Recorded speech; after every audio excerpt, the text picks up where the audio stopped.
ታዋቂዋና በብዙዎች ዘንድ ተወዳጅነትን ያተረፈችው የወቸው ጉድ ፕሮግራም አዘጋጅ ማህደር ከበደ በህይወቷ አዲስ ምዕራፍ መከፈቱን የሚያሳይ የቲክቶክ ቪዲዮ ትኩረትን ስቧል። ማህደር በኢትዮጵያ ባህል ውስጥ ትልቅ ቦታ የሚሰጠውን የሽምግልና ቀኗን ያሳለፈችበት ዝግጅቷ ከልብሷ እስከ አጨፋፈሯ በቲክቶክ መንደር መነጋገሪያ ሆኗል። እንዴት ናችሁ? ቪዲዮን ማየት ከመጀመራችሁ በፊት ላይክ በማድረግ ይጀምሩት።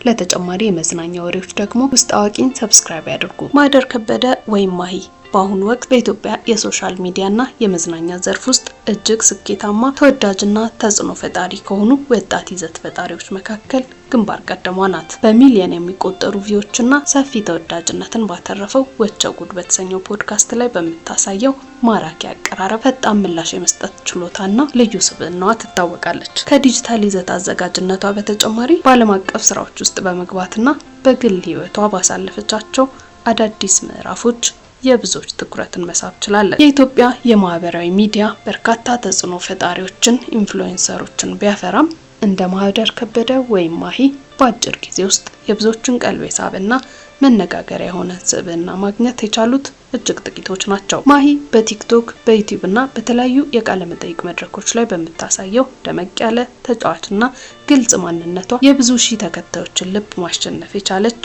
ወጣት ናት።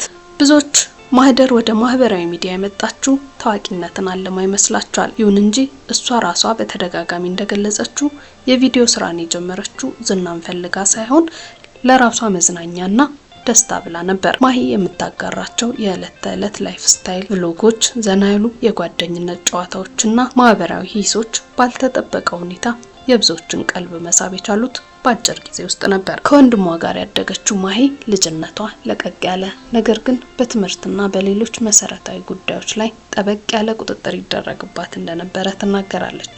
ያሳደጋትም ሆነ ያስተማራት ወንድሟ ሲሆን በልጅነቷ አስቸጋሪ ልጅ በመሆኗ በተደጋጋሚ ትቀጣና ትቆጣ እንደነበረ ትናገራለች። በአዲስ አበባ ከተማ የተወለደችው ማሂ በማጂክ ካርፔትና በሉሲ ትምህርት ቤት የመጀመሪያ ደረጃና የሃይስኩል ትምህርቷን የተማረች ስትሆን በአዲስ አበባ ዩኒቨርሲቲ የማኔጅመንት ትምህርቷን በመከታተል በጥሩ ውጤት ተመርቃለች። ከዚያም በመቀጠል በተለያዩ የግል ተቋማት ውስጥ ተቀጥራ ተሰራ የነበረ ሲሆን በተለይም ከ5 ዓመታት በላይ ኢንተርናሽናል ሜዲካል ኮርፕስ በተሰኘው ኤንጂኦ ውስጥ በሰው ኃይል አስተዳደርነት ትሰራ ነበር።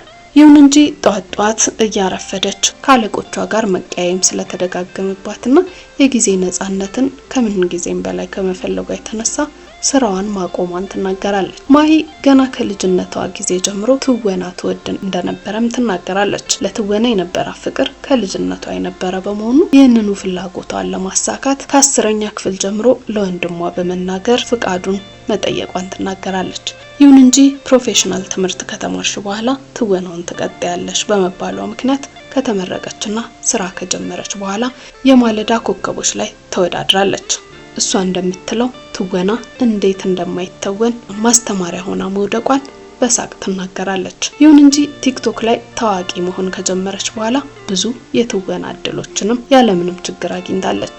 ማሂ በተለይም በምግብ ላይ በምትሰራቸው ኮንተንቶች በብዙዎች ዘንድ መነጋገሪያ ያደረጓት ሲሆን በዓለም አቀፍ ደረጃ የምግብ ሪቪው የመስራት እድል አግኝታ የኢትዮጵያ ምግቦችና የአመጋገብ ስነ ስርዓት በተመለከተ ሶኒ ሳይድ ከሚባለው የቤስት ኤቨር ፉድ ሪቪው ሾው አቅራቢ ጋር ያደረገችው ቆይታ በብዙዎች አድናቆትን ያስገኘላት ነበር። ይህን እድል ያገኘችውም ባላት እጅግ ቆንጆ የእንግሊዘኛ ብቃት እንደሆነም ብዙዎች ይስማማሉ። ወቸው ጉድ ፖድካስትን ከተቀላቀለች በኋላ የማሂ ተወዳጅነት በእጅጉ የጨመረ ሲሆን የምታወራበት መንገድ ሳቅንም ቁም ነገርንም የማቅረብ ችሎታዋ እንዲሁም በአንዳንድ ሁኔታዎች የምታሳየው ብስለት ከብዙዎች ከበሬታን አትርፎላታል። ማህደር ከበደ በዚህ ዓመት መጀመሪያ አካባቢ በግል ህይወቷ ውስጥ ትላልቅና ታሪካዊ ምዕራፎችን አሳልፋለች። የመጀመሪያው የጋብቻ ጥያቄ ወይም ፕሮፖዛል ነው። የወቸው ጉድ ቡድን አባላትና የቅርብ ጓደኞቿ ለልደትሽ ምሳ ፕሮግራም አለን ብለው በሚስጥር ባዘጋጁት ድግስ ላይ ፍቅረኛዋ በድንገት አበባ ይዞ በመቅረብ የጋብቻ ጥያቄ አቅርቦላት የዳይመንድ ቀለበት ማድረጓም የሚታወስ ነው። ማህደር የቀለበት ስነ ስርዓቷን አስመልክቶ በማህበራዊ ገጿ ባሰፈረችው ልብ የሚነካና በፈገግታ የታጀበ መልእክት የትዳር አጋሯን በታዋቂዎቹ የፊልም ገጸ ባህሪያት መስላ ገልጸዋለች። ማህደር ለትዳር አጋሯ ያላትን ጥልቅ ፍቅር በታዋቂዎቹ ፍሬንድስ እና ሃው አይ ሜት ዩር ማዘር ተከታታይ ፊልሞች ውስጥ ባሉ የማይነጣጠሉ ጥንዶች መስላ እንዲህ ብላለች። He is my lobster, the Chandler to my Monica, the Marshall to my Lily and the Ying to my Yang ብላለች። ያገላለጿም በመካከላቸው ያለውን ጠንካራ ቁርኝነትና መግባባት የሚያሳይ ሲሆን በተለይ ሎብስተር የሚለው ቃል በታዋቂው የሮስና የሬቾ የፍቅር ታሪክ ውስጥ ለዘላለም አብሮ የሚኖር የህይወት አጋር የሚል ትርጉም እንዳለው ይታወቃል። ይህ በእንዲህ እንዳለ የጋብቻ ጥያቄውን ተከትሎ ከሰሞኑ ደግሞ በኢትዮጵያ ባህል መሰረት የሽምግልና ስነ ስርዓቷን ሞቅ ደመቅ ባለ መንገድ አካሂዳለች። የማሂ የሽምግልና ስነ ስርዓት በድምቀት መከናወኑን ተከትሎ በእለቱ የለበሰችው ማራኪ ባህላዊ ቀሚስና ያሳየችው ልዩ ዝግጅት በማህበራዊ ሚዲያ ላይ ከፍተኛ መነጋገሪያ ሆኗል። ለእለቱ ክብር የሚመጥን የፊት መዋቢያ ወይም ሜካፕ ተሰርታ ስትጨርስ በደስታና በፈገግታ ተሞልታ የታየች ሲሆን ለወዳጅ ዘመዶቿም ሰላምታዋን አቅርባለች። የእለቱን ልዩ ስሜትና የተደረገላትን ውብ ዝግጅት በጥቂቱ ያጋረችበት ይህ ቅጽበት ለትልቁ የስነ ስርዓት ሂደት መነሻ በመሆን የደመቀ ድባብ ፈጥሯል። የዚህ ታላቅ ቀን ዋነኛ ትኩረት ማህደር ከበደ በእለቱ የመረጠችው አስገራሚና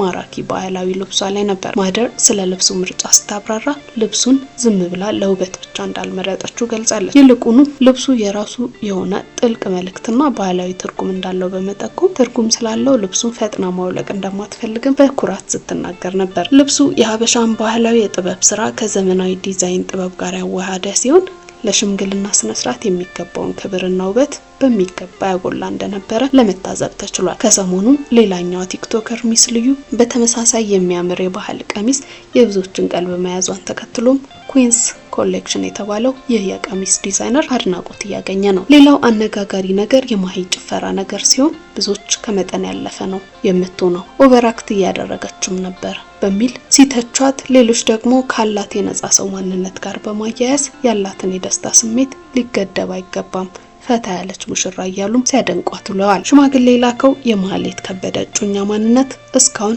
በይፋ አልታወቀም። ፖስት በምታደርጋቸው ፎቶዎችም ሆነ ቪዲዮዎች ላይ የኢሞጂ ምስል በማስቀመጧ ማንነቱን ማወቅ እስካሁን አልተቻለም።